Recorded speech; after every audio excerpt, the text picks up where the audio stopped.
Good morning, everyone. Let's do some prayers. Om Guru Brahma, Guru Vishnu, Guru Devo Maheshwara, Guru Sakshat Parbrahma, Tasmai Shri Guruve Namaha.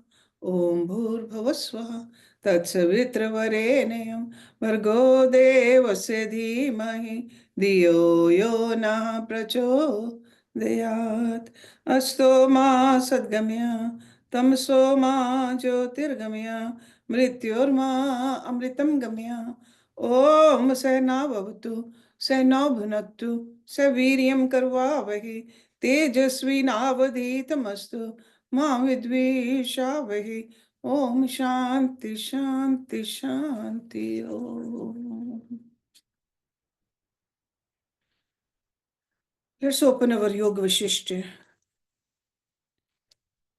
and page number 136, and this is the second book, the Dvitya Bhag, and Sarg number 69. It's a continuation of that story between Chudala and Shikhar Dhwaj. They were king and the queen and the king. Chudala के सिद्धि का वैभव, शिखर ध्वज का वैराग्य और राजमहल त्याग कर मंदराचल कानन में कुटी बनाकर रहना, चुड़ाला का ब्राह्मण कुमार के रूप में राजा के पास जाना, कुंभज की उत्पत्ति, शिखर ध्वज द्वारा कुंभज का शिष्यत्व स्वीकारना, कुंभज द्वारा चिंतामणि आख्यान का वर्णन. वशिष्ठ जी बोले, हे राम, ये योग की सब कला मैंने विस्तार से कही. इसमें उत्तम प्रभाव वर्णन हुआ है. प्रयोजन यही है कि तुम निर्वाण पद में स्थित हो जाओ और आत्म ब्रह्म की एकता करो, जिससे फिर जन्म मरण का दुख ना हो. ब्रह्म सत चित आनंद स्वभाव मात्र है. एक आत्मा में एकत्व भाव होते हैं, वही भाव रहते हैं. धनी शक्ति का धनी होता है और अविद्या नष्ट हो जाती है. इस प्रकार जब वह चुड़ाला रानी योग और ज्ञान के अभ्यास से पूर्ण हुई, तब सब शक्तियों से संयुक्त होकर धनाढ्य हुई और अनिमा आदि सिद्धियों को प्राप्त हुई. So this richness is not just a worldly richness, this is dhanadya in those yogic powers. एक रात्रि में राजा सोया था, तब वह अवकाश पाकर आकाश के बहुत स्थानों में विचरी, फिर देवलोक में अति चंचल काली का रूप रखकर फिरी. फिर वह मध्य दिशा, देवलोक, दैत्यों, राक्षसों, विद्याधरों और सिद्धों के लोकों में होकर सूर्यलोक, चंद्रलोक, मेघमंडल और इंद्रलोक में गई और वहां का कौतुक देखकर फिर नीचे के लोकों में उतरे. समुद्र में प्रवेश करके फिर वह अग्नि में प्रवेश कर गई, पवन में पवन रूप हुई और नागलोक की कन्याओं में क्रीड़ा की. फिर वनों, पर्वतों, भूतों, अप्सराओं और त्रिलोकी के मध्य विचरे. इसी प्रकार लीला करके फिर वह एक क्षण में उसी स्थान में जहां राजा सोया था आई और राजा के समीप सो रही, जैसे भंवरी भंवरा कमलनी के मध्य में शयन करते हैं. पर राजा ने ना जाना कि रानी कहीं गई थी या नहीं. जब रात्रि बीती और प्रातः काल हुआ, तब राजा ने स्नानशाला में जाकर स्नान कर वेद उक्त कर्म किए और रानी ने भी अपने स्वाभाविक कार्य किए. जैसे पिता पुत्र को मीठे वचनों से उपदेश देता है, वैसे ही रानी ने राजा को धीरे धीरे तत्व ज्ञान का उपदेश किया और पंडितों से भी कहा कि तुम भी राजा को उपदेश करो. बताओ कि यह जगत स्वप्नवत भ्रम है, दीर्घ रोग और दुखों का कारण है. आत्मज्ञान की औषध से इसका नाश होता है, अन्यथा नहीं. इसी प्रकार आप भी राजा को उपदेश करती और पंडित लोग भी उपदेश करते थे, परंतु राजा ने वह ज्ञान ना पाया और चित्त विक्षेप में पड़ा रहा. राजा ने उस उत्तम पद में विश्राम नहीं पाया जो अपना आप केवल चिद रूप प्रत्यक आत्मा है.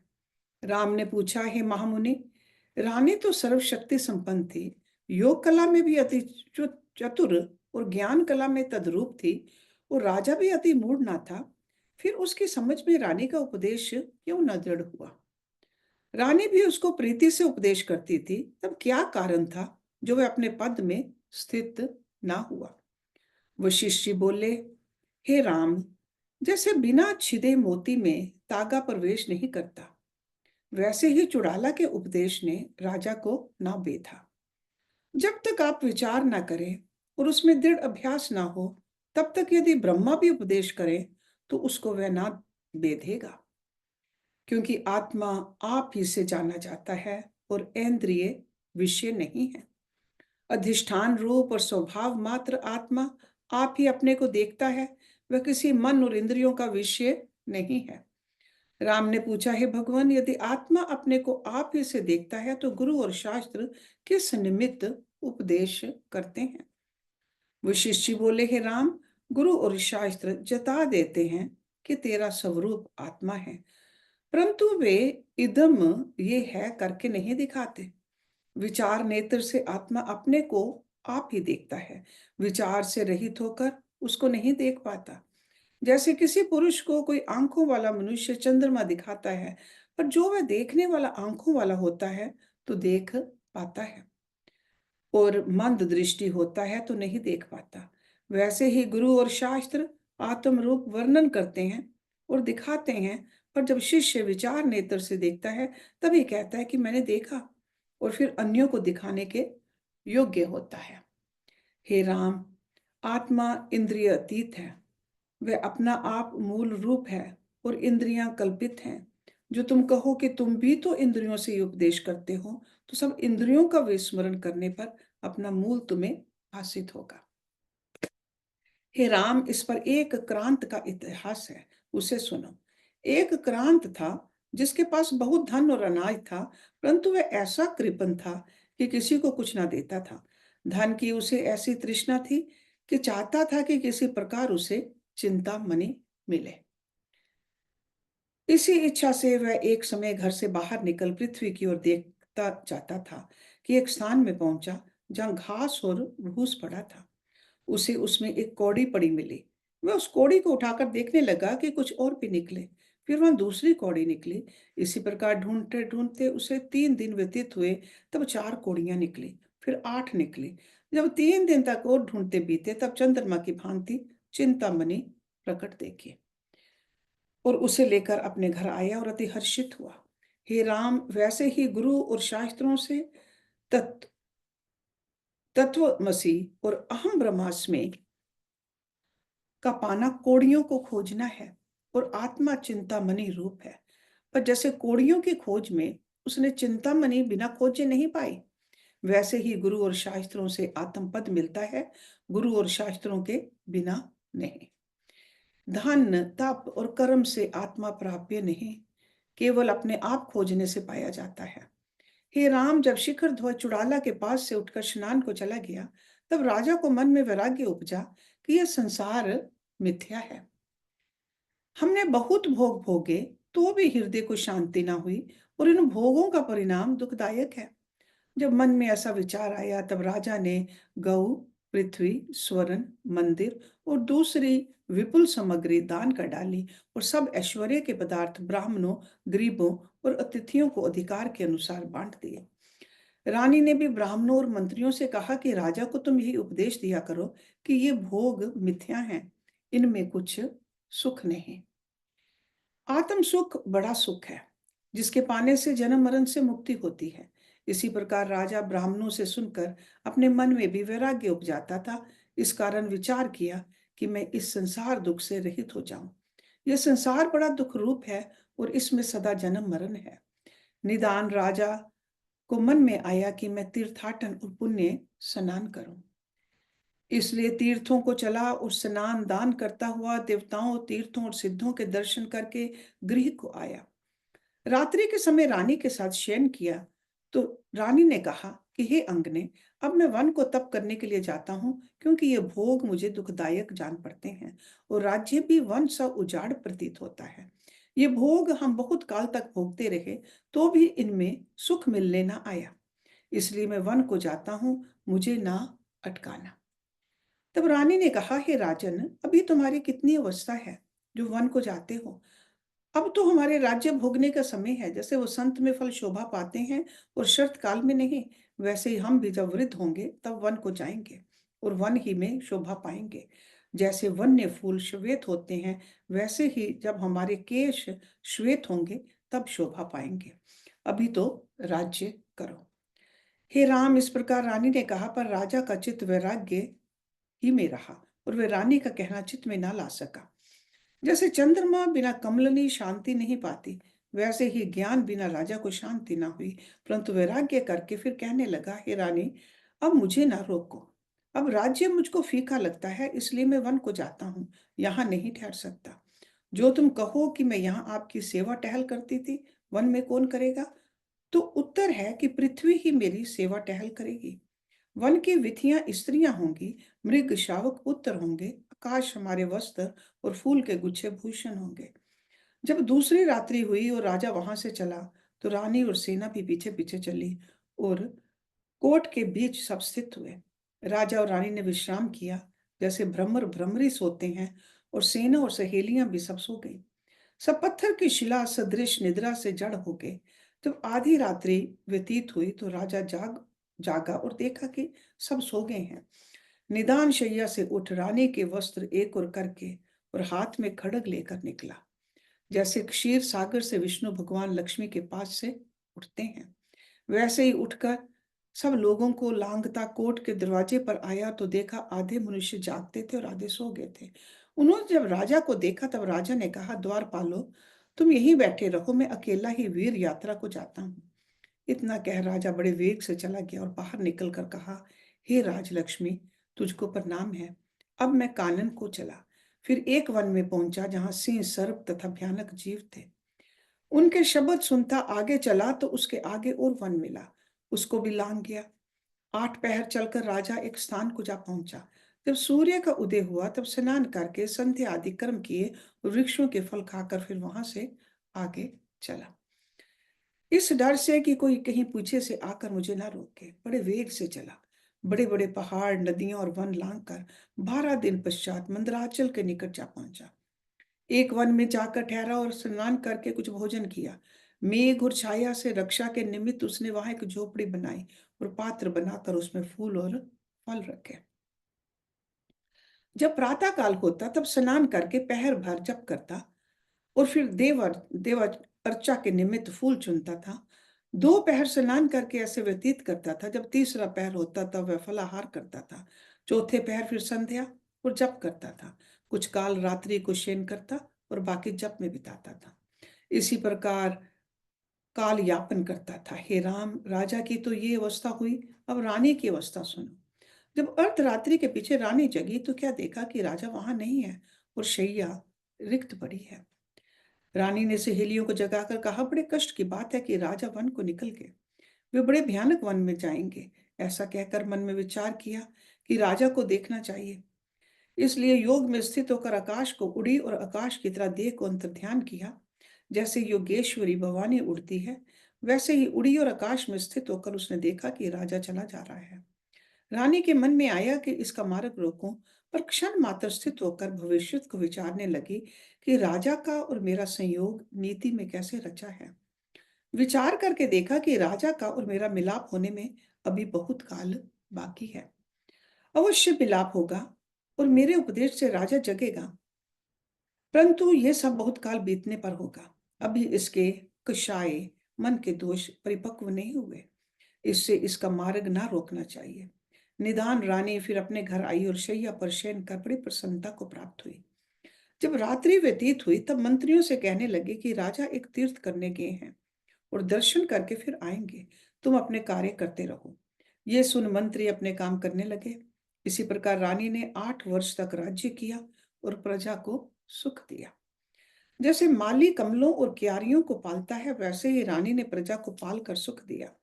उधर राजा को 8 वर्ष तप करते बीत गए और उसके अंग दुर्बल हो गए। इधर रानी ने राज्य किया, पर जैसे भंवरा और ठोर हो और भंवरी और ठोर वैसे ही समय व्यतीत हुआ। तब रानी ने विचार किया कि राजा अब मेरे वचनों का अधिकारी हुआ होगा, क्योंकि अब उसका अंतःकरण तप करके शुद्ध हो गया है। इससे अब राजा को देखूं। निदान रानी वहां से उड़कर आकाश को गई और इंद्र के नंदन वन को देख वहां के दिव्य पवन का स्पर्श हुआ तो उसके चित्त में आया कि मुझे भरता कब मिलेगा। फिर कहने लगी कि बड़ा आश्चर्य है, मैं तो सत पद को प्राप्त हुई थी, तो भी मेरा मन चलायमान हुआ है, और जीवों की क्या बात। वहां से भी चली तो आगे कमल फूल देखकर कहने लगी कि मुझे भरता कब मिलेगा, मैं तो कामातुर हुई हूँ। फिर मन में कहने लगी कि हे दुष्ट मन, तू तो सतपद को प्राप्त हुआ था, तेरा भरता आत्मा है, अब तू मिथ्या पदार्थों की अभिलाषा क्यों करता है। जान पड़ता है कि जब ये देह है तब तक देह के स्वभाव भी साफ रहते हैं, इससे ये अवस्था प्राप्त हुई है, तभी मन चलायमान हुआ है। जब मेरा ये हाल है तब इत्र जीवों की बात ही क्या। तब रानी मेघ बिजली पर्वतों नदियों समुद्र और भयानक स्थानों को लांग कर मंदराचल के पास वन में पहुंची और देखने लगी कि मेरा भरता कहाँ है। समाधि में स्थित होकर उसने देखा कि अमुक स्थान में राजा बैठा है, तप से महा दुर्बल काय हो गया है। वह ऐसे स्थान में है जहां और जीवों की गति नहीं। बड़ा आश्चर्य है कि महावेताल की तरह ये रात्रि को चला आया है। अज्ञान महादुष्ट है कि ऐसा राजा तप में लगा है और स्वरूप के प्रमाद से जड़ है। अब ऐसा हो कि किसी प्रकार ये अपने स्वरूप को प्राप्त हो, परंतु मेरे इस शरीर से इसको ज्ञान ना उत्पन्न होगा, क्योंकि प्रथम तो उसको ये अभिमान होगा कि ये मेरी स्त्री है, और फिर कहेगा कि मैंने इसी के निमित्त राज्य छोड़ा है और ये फिर मुझे दुख देने आई है, इससे मैं ब्रह्मचारी का शरीर धारण करूं। ऐसा विचार करके उसने शीघ्र ही ब्रह्मचारी का शरीर धारण किया। हाथ में रुद्राक्ष की माला, कमंडलू और गले में मृगशाला धारण कर ली। जैसे सदाशिव के मस्तक पर चंद्र विराजता है, वैसे ही सुंदर विभूति लगा और श्वेत यज्ञोपवीत धारण कर पृथ्वी के मार्ग से वह राजा के निकट जा पहुंची। राजा उसे देखकर आगे से उठ खड़ा हुआ और नमस्कार कर चरणों पर फूल चढ़ाए, फिर अपने स्थान पर बैठाकर कहने लगा, हे देवपुत्र, आज मेरे बड़े भाग्य हैं जो आपका दर्शन हुआ। कृपा करके कहिए कि आप किस लिए पधारे हैं। देवपुत्र बोले, हे राजन, हम बड़े बड़े पर्वत देखते और तीर्थ करते आए हैं, परंतु जैसी भावना तुम में देखी है वैसी किसी में नहीं देखी। तुमने बड़ा तप किया है और तुम अब इंद्रिय जित हो। मैं जानता हूं कि तुम्हारा तप खड़ग की धार का सा तीक्ष्ण है, इससे तुम धन्य हो, तुम्हें नमस्कार है। परंतु हे राजन, आत्म योग के निमित्त भी कुछ तप किया है कि नहीं। तब राजा ने जो फूलों की माला देव पूजन के निमित्त रखी थी वह देवपुत्र के गले में डाली और पूजा करके कहा, हे देवपुत्र, तुम जैसों का दर्शन दुर्लभ है और अतिथि पूजन देव पूजन से भी अधिक है। हे देवपुत्र, आपके अंग बहुत सुंदर हैं, ऐसे ही मेरी स्त्री के अंग थे। नख से शिखा पर्यंत तुम्हारे वही अंग दिखाई पड़ते हैं, परंतु आप तो तपस्वी हैं और आपकी मूर्ति शांति के लिए हुई है। मैं कैसे कहूं कि तुम वही हो।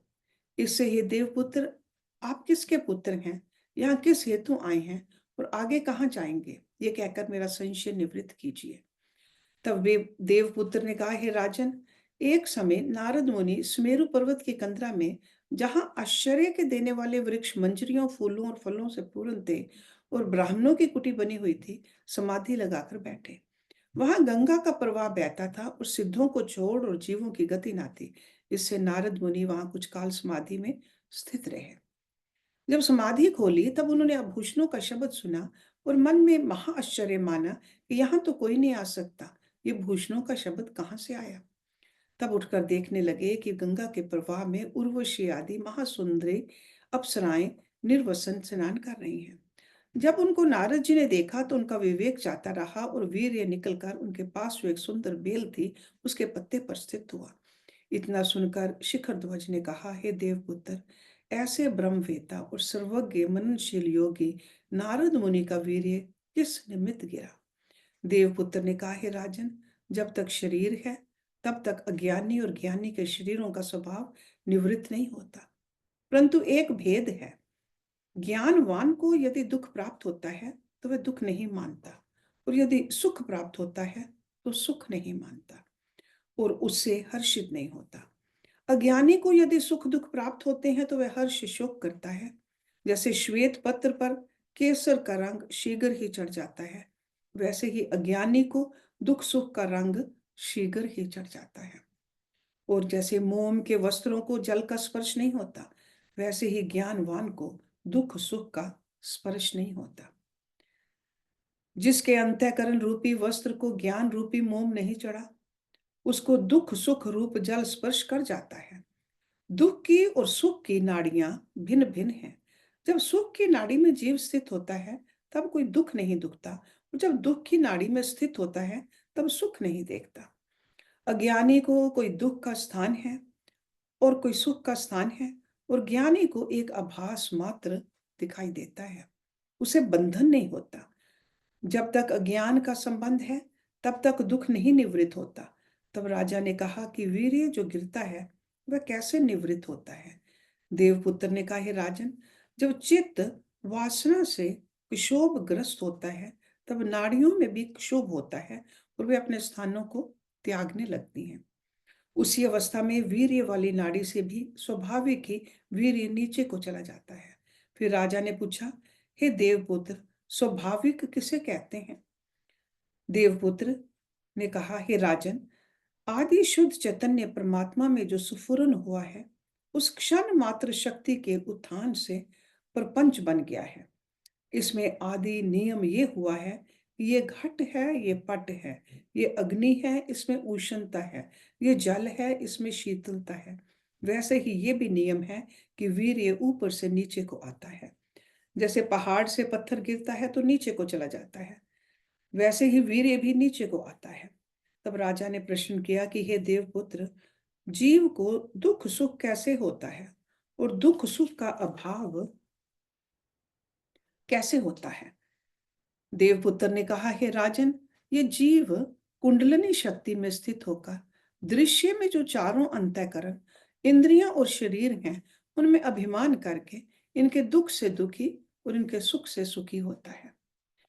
तब जैसा जैसा आगे प्रतिबिंब होता है, वैसा वैसा दुख सुख भासित होता है। जैसे शुद्ध मणि में प्रतिबिंब पड़ता है, ये सब अज्ञान से होता है और ज्ञान से इसका अभाव हो जाता है। जब ज्ञान रूप का अवर्ण करके आगे पटल होता है, तब प्रतिबिंब नहीं पड़ता। देह आदि के अभिमान से मुक्त होने को ज्ञान कहते हैं। अर्थात ये ज्ञान की न देह आदि है और ना मैं इसमें इनसे कुछ करता हूं। जब ऐसे निश्चय हो, तब दुख सुख का भान नहीं होता, क्योंकि संसार का दुख सुख भावना में होता है। जब वासना से रहित हुआ, तब दुख सुख भी सब नष्ट हो जाते हैं। जैसे जब वृक्ष जल जाता है, तब पत्ते फूल फल कहाँ रहे, वैसे ही अज्ञान रूप वासना के दग्ध होने पर दुख सुख कहाँ रहे। फिर राजा ने कहा, हे भगवान, तुम्हारे वचन सुनकर मैं तृप्त नहीं होता, जैसे मेघ का शब्द सुनकर मोर तृप्त नहीं होता। इससे कहो कि तुम्हारी उत्पत्ति कैसे हुई है। देवपुत्र ने कहा, हे राजन, जो कोई प्रश्न करता है उसका बड़े लोग निरादर नहीं करते। इससे तुम जो पूछते हो वह मैं कहता हूँ। हे राज ऋषि, वह वीर्य नारद मुनि ने एक मटकी में रखा और उस पर दूध डाला। वह मटकी स्वर्ण की थी, जिसमें उज्जवल चमक थी। उस मटकी को पूर्ण कर वीर्य को एक कोने की ओर किया और फिर मंत्रों का उच्चारण किया, आहुति देकर भली प्रकार पूजन किया। जब एक मास व्यतीत हुआ, तब मटकी से एक बालक प्रकट हुआ। जैसे चंद्रमा क्षीर सागर से निकला हो, उस बालक को लेकर नारद आकाश को उड़े। उसे अपने पिता ब्रह्मा जी के पास ले आए और नमस्कार किया। वही बालक मैं हूं। तब मुझको पितामह ने गोद में बिठा लिया और आशीर्वाद देकर कहा कि तू सर्वज्ञ होगा और शीघ्र ही अपने स्वरूप को प्राप्त होगा। कुंभ से मैं उपजा था, इसलिए उन्होंने मेरा नाम कुंभज रखा। मैं नारद जी का पुत्र और ब्रह्मा जी का पौत्र हूँ। सरस्वती मेरी माता है, गायत्री मेरी मौसी है। मैं सर्वज्ञ हूँ। तब राजा ने कहा, हे देवपुत्र, तुम सर्वज्ञ हो, ये तुम्हारे वचनों से मैं जानता हूँ। देवपुत्र ने कहा, हे राजन, जो तुमने पूछा वह मैंने कहा। अब कहो, तुम कौन हो, क्या कर्म करते हो और यहाँ किस निमित्त आए हो। राजा ने कहा, हे देवपुत्र, आज मेरे बड़े भाग्य उदित हुए। जो तुम्हारा दर्शन हुआ, तुम्हारा दर्शन बड़े भाग्य से प्राप्त होता है। यज्ञ और तप से भी तुम्हारा दर्शन श्रेष्ठ है। देवपुत्र ने कहा, हे राजन, अपना वृतांत कहो। राजा ने कहा, हे देवपुत्र, मैं राजा हूँ, शिखर ध्वज मेरा नाम है। संसार दुखदायक भासित हुआ, बारंबार जन्म और मरण इसमें दिखाई पड़ता है। इससे राज्य को त्याग कर यहाँ पर मैं तप करने आया हूँ। तुम त्रिकालज्ञ हो और जानते हो, तथापि तुम्हारे पूछने से कुछ कहना चाहिए। मैं त्रिकाल संध्या और जप करता हूँ, फिर भी मुझे शांति नहीं मिली। इसलिए जिससे मेरे दुख निवृत्त हों, वह उपाय कहो। हे देवपुत्र, मैंने बहुत तीर्थ किए हैं, बहुत देशों और स्थानों में घूमा हूँ, पर अब इसी वन में आ बैठा हूँ, तो भी मुझे शांति नहीं प्राप्त है। तब देवपुत्र ने कहा, हे राजऋषि, तुमने राज्य का तो त्याग किया, पर तप रूपी गर्त में गिर पड़े। ये तुमने क्या किया? जैसे पृथ्वी का कीड़ा फिर पृथ्वी में ही रहता है, वैसे ही तुम एक गर्त को त्याग कर दूसरे में आ पड़े, और जिस निमित्त राज्य का त्याग किया उसको नहीं जाना। यहाँ आकर तुमने जो एक लाठी, मृगछाल और फूल रखे हैं, इनसे तो शांति नहीं मिलती। इससे अपने स्वरूप में जागो। जब तुम स्वरूप में जागोगे, तब सब दुख निवृत्त होंगे। इसी विषय पर एक समय मैंने ब्रह्मा जी से प्रश्न किया था कि हे पितामह, कर्म श्रेष्ठ है अथवा ज्ञान? दोनों में कौन श्रेष्ठ है? जो मेरे लिए कर्तव्य हो वह कहिए। तब पितामह ने कहा कि ज्ञान के पाने से फिर कोई दुख नहीं रहता, और ज्ञान सब आनंदों का आनंद है। अज्ञानी के लिए कर्म श्रेष्ठ है, क्योंकि वे पाप कर्म करेंगे तो नरक को जाएंगे। यद्यपि तप और दान करने से स्वरूप की प्राप्ति नहीं होती, तो भी अज्ञानी के लिए कर्म ही श्रेष्ठ है, जिससे नरक न भोग कर वह स्वर्ग में रहे। जैसे कंबल से पटंबर श्रेष्ठ है, परंतु यदि रेशम का ना पाइए तो कंबल ही भला। वैसे ही ज्ञान रेशम की तरह है, और तप कर्म कंबल के समान है। कर्म से शांति नहीं होती। इससे हे राजन, तुम क्यों इस गर्त में पड़े हो? पहले तुम राज्यवासी थे और अब वनवासी हुए। ये तुमने क्या किया कि मूर्खतावश अज्ञान में पड़े रहे? जब तक तुम्हें क्रिया का भान होता है कि मैं ये करूं, तब तक प्रमाद है। इससे दुख निवृत्त ना होगा। वासना से परे होकर अपने स्वरूप के विषय में जागो, तभी मुक्ति है। वासना सहित होना ही बंधन है, और वासना मुक्त होना ही पुरुषार्थ है। जीव जब तक वासना सहित है तब तक अज्ञानी है। जब वासना मुक्त हो तब ज्ञेय रूप होता है। सदा ज्ञेय की भावना करने वाले को वासना मुक्त और आत्म स्वरूप को ज्ञेय कहते हैं। उसको जानकर फिर कोई इच्छा नहीं रहती। केवल चिन्ह मात्र पद स्थित होने का नाम ज्ञेय है, जो जानने योग्य है। वह जान लेने पर फिर वासना नहीं रहती।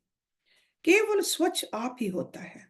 हे राजन, तुम्हें अपने स्वरूप को ही जानना था, फिर तुम और जंजाल में किस निमित्त पड़े हो?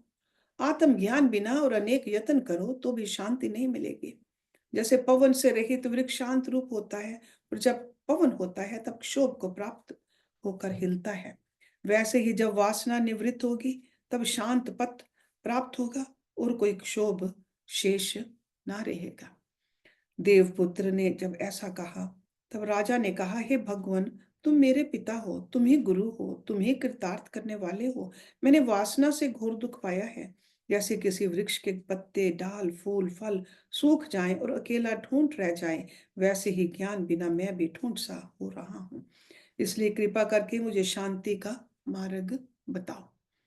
देवपुत्र ने कहा, हे राजन, तुम्हें त्याग करके संतों का संग करना चाहिए था, और यह प्रश्न करना चाहिए था कि बंधन क्या है और मोक्ष क्या है।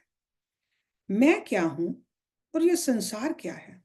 संसार की उत्पत्ति किससे होती है और वह लीन कैसे होता है? तुमने ये क्या किया कि संतों का नहीं, ठूंठ वन का आकर सेवन किया। अब तुम संत जनों का संग करके वासनाहीन बनो। ब्रह्मा आदि ने भी कहा है कि जीव जब वासनाहीन होता है तब सुखी होता है। फिर राजा ने कहा, हे भगवान, तुम ही संत हो और तुम ही मेरे गुरु और पिता हो। जिस प्रकार मुझे शांति हो वह कहो। तब कुंभज ने कहा, हे राजन, मैं तुम्हें उपदेश करता हूं, तुम उसे हृदय में धारण करो। जो तुम उसे हृदय में ना धारण करोगे तो मेरे कहने से क्या लाभ होगा? उसे डाल पर कौवा हो और शब्द भी सुने, तो भी वह अपने कौवे के स्वभाव को नहीं छोड़ता। वैसे ही जो तुम भी कौवे की भांति हो, तो मेरा कहना व्यर्थ है। जैसे तोते को जो सिखाते हैं उसे वह सीखता है, वैसे ही तुम भी हो जाओ। शिखर ध्वज ने कहा, हे भगवान, जो तुम आज्ञा करोगे वही मैं करूंगा। जैसे शास्त्र और वेद के कहे कर्म करता हूं, वैसे ही तुम्हारा कहना करूंगा। ये मेरा नियम है, जो तुम आज्ञा करोगे वही करूंगा। तब देवपुत्र ने कहा, हे राजन, प्रथम तो तुम ऐसा निश्चय करो कि इन वचनों से मेरा कल्याण होगा। फिर ऐसे जानो कि पिता जो पुत्र को शिक्षा देता है वह शुभ ही होती है। मैं जो तुमसे कहूंगा वह शुभ ही कहूंगा, उससे तुम्हारा कल्याण होगा। इसलिए निश्चय जानो कि इन वचनों से तुम्हारा कल्याण ही होगा। एक आख्यान जो पहले कभी हुआ है कहता हूं, उसे सुनो। एक पंडित धन और गुणों से संयुक्त था। वह सर्वदा चिंतामणि के पाने की इच्छा करता था। इसके लिए शास्त्र में जैसे उपाय किए हैं वैसे ही करता था। जब कुछ काल व्यतीत हुआ, तब जैसे चंद्रमा का प्रकाश होता है वैसे ही प्रकाशमान चिंतामणि उसे प्राप्त हुई। उसने उसे ऐसा निकट जाना कि हाथ से उठा लेगा। जैसे उदयाचल के निकट चंद्रमा उदित होता है, वैसे ही चिंतामणि जब निकट आकर प्राप्त हुई, तब पंडित के मन में संशय आया कि यह चिंतामणि है कि कुछ और। जो चिंतामणि हो तो उठा लूं, और जो चिंतामणि ना हो तो किस निमित्त उठाऊं। फिर कहा, उठा लेता हूं, मणि ही होगी। फिर सोचा कि यह मणि नहीं है, क्योंकि मणि तो बड़े यत्न से प्राप्त होती है, मुझे सहज में क्यों प्राप्त होगी। इससे विदित होता है कि ये चिंतामणि नहीं है। जो इस तरह अनायास प्राप्त होती तो सब लोग धनी हो जाते। जब ऐसे संकल्प विकल्प कर पंडित विचारने लगा और इससे उसके चित्त पर अवर्ण पड़ गया, तब मणि छिप गई। क्योंकि जो सिद्धियां हैं उनका मान और आदर ना करिए तो शाप देती हैं। जिस दिव्य वस्तु का कोई आवाहन करता है और उसका पूजन नहीं करता तो वह उसे छोड़ जाती है। तब उसे बड़ा दुख हुआ कि चिंतामणि मेरे पास से चली गई। निदान वह फिर यत्न करने लगा। तब कांच की मणि उसका उपहास करने को उसके आगे आ पड़ी। उसको देखकर वह कहने लगा कि यह चिंतामणि है। अबोध के कारण वह उसको उठाकर अपने घर ले आया और उसे ही चिंतामणि मान लिया। जैसे मोह से जीव असत को सत तो रस्सी को सर्प जानता है, जैसे दृष्टि दोष से दो चंद्रमा भासते हैं और मनुष्य शत्रु को मित्र और विष को अमृत रूप जानता है, वैसे ही उसने कांच को चिंतामणि जानकर जो कुछ अपने पास धन था वह भी लुटा दिया और कुटुंब का त्याग कर कहने लगा कि मुझे चिंतामणि मिली, अब कुटुंब से क्या प्रयोजन। निदान घर से निकलकर वन में गया और वहां उसने बड़े दुख पाए, क्योंकि कांच की मणि से कुछ प्रयोजन नहीं सिद्ध हुआ। ऐसे ही है राजन, मूर्ख लोग विद्यमान वस्तु को त्यागते हैं, उसका महत्म्य नहीं जानते और उसको नहीं पाते। This is the end of this long sarg. So next sarg is sarg number 70. Mandarachal कानन निवासी हाथी का आख्यान। देवपुत्र बोले, हे राजन, इसी प्रकार एक और आख्यान कहता हूं, वह भी सुनो। मंदराचल के वन में सब हाथियों का राजा एक हाथी रहता था। वह मानो स्वयं विंध्याचल था, जिसको अगस्त मुनि ने बढ़ने से रोका था। उसके बड़े बड़े दांत इंद्र के वज्र की भांति तीक्ष्ण थे और प्रलय काल के बड़वानल के समान वह प्रकाशमान था। वह ऐसा बलवान था कि सुमेरु पर्वत को दांतों से उठा ले। निदान उस हस्ती को एक महावत ने, जैसे राजा बलि को विष्णु भगवान ने छल करके बांधा था, लोहे की जंजीर से बांधा और वह आप पास के एक वृक्ष पर चढ़ बैठा कि कूद कर हाथी से ऊपर चढ़ो। वह हाथी जंजीर में महाकष्ट को प्राप्त हुआ। उसने इतना दुख पाया जिसका वर्णन संभव नहीं। तब हाथी के मन में विचार आया कि जो अब मैं बल से जंजीर ना तोड़ूंगा तो कैसे छूटूंगा। ये सोचकर उसने से जंजीर को बल करके तोड़ दिया। तब वृक्ष पर जो महावत बैठा था वह गिरकर हाथी के पैरों के आगे जा पड़ा और भयभीत हुआ। जैसे वृक्ष का फल पवन से गिर पड़ता है, वैसे ही महावत भय से गिर पड़ा। जब इस प्रकार महावत गिरा, तब हाथी ने विचार किया कि ये मृतक समान है, इस मरे को क्या मारना। यद्यपि ये मेरा शत्रु है तो भी मैं इसे नहीं मारूंगा। इसके मारने से मेरा क्या पुरुषार्थ सिद्ध होगा। इसलिए जैसे स्वर्ग के द्वार तोड़कर दैत्य वहां प्रवेश करते हैं, वैसे ही जंजीर तोड़कर वह हाथी वन में गया और महावत हाथी को गया देख उठ बैठा और अपने स्वभाव में स्थित हुआ। वह फिर हाथी के पीछे चला और हाथी को ढूंढ लिया। जैसे चंद्रमा को राहु खोज लेता है, वैसे ही वह वन में हाथी को उसने खोज लिया। तब क्या देखता है कि वह वृक्ष के नीचे सोया पड़ा है। जैसे संग्राम को जीतकर सूरमा निश्चिंत सोता है, वैसे ही हाथी को निश्चिंत सोया पड़ा देख महावत ने विचार किया कि इसको वश में करना चाहिए। ऐसा विचार कर उसने ये उपाय किया कि वन के चारों ओर खाई बनाई, खाई के ऊपर कुछ तृण और घास डाली, जैसे शरत काल के आकाश में मेघ देखने भर को होता है, वैसे ही तृण और घास खाई के ऊपर देखने भर को थी। निदान जब किसी समय हाथी उठकर चला, खाई के बीच गिर पड़ा, तब महावत ने हाथी के निकट आ उसे जंजीरों में बांधा। तब वह हाथी बड़े दुख को प्राप्त हुआ। जो तप करके वन में दुख पाता है, उससे भविष्य का विचार नहीं होता। अज्ञानी को भविष्य का विचार नहीं होता, इसी से वह खेद पाता है। हे राजन, ये जो मने और हाथी के आख्यान तुमको मैंने सुनाए हैं, उनको जब तुम समझ लोगे, तब मैं आगे उपदेश करूंगा। So next week we'll start with the Sarg number 71, Chintamani आख्यान व हस्ती उपाख्यान के रहस्य का वर्णन. So we'll know what the deep significance of these stories are. Om Purnamada Purnamidam Purnat Purnamudachyate Purnasya Purnamadaye Purnameva Visheshyate. Om Shanti Shanti Shanti Om.